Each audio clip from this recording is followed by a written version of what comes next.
د بغلان ولایت اوسیدونکی د هیواد ملي سوداګر محترم حاجي محمد بشیر د تجارت وزارت د مرستیال په توګه د سرپل ولایت اوسیدونکی د هیواد ملي سوداګر محترم حاجي محمد عظیم سلطان زاده د تجارت وزارت د دوهم مرستیال په توګه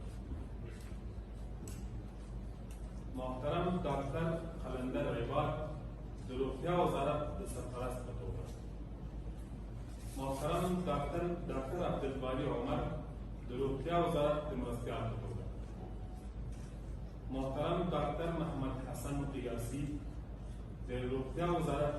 د دوهم مرستیال په توګه محترم صدر ملا محمد ابراهیم د کورنیو چارو وزارت د امنیتي مرستیال په توګه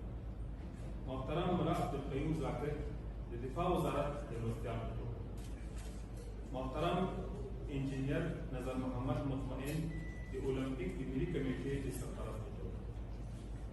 محترم انجینیر مجیب الرحمن عمر د برق او انرژي وزارت د مرستیال په توګه محترم حاجي غلام غوث د ضد حوادث وزارت د مرستیال په توګه محترم ډاکټر محمد فقیر د احصایې د مرکزي ادارې د سرپرست په توګه محترم حاجي ګل محمد د سرحدات وزارت د مرستیال په توګه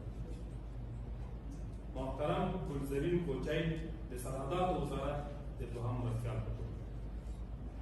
محترم قومندان ارسلا فروقی د مهاجرینو وزارت د مرستیال په توګه محترم دکتور لطف الله اوقاف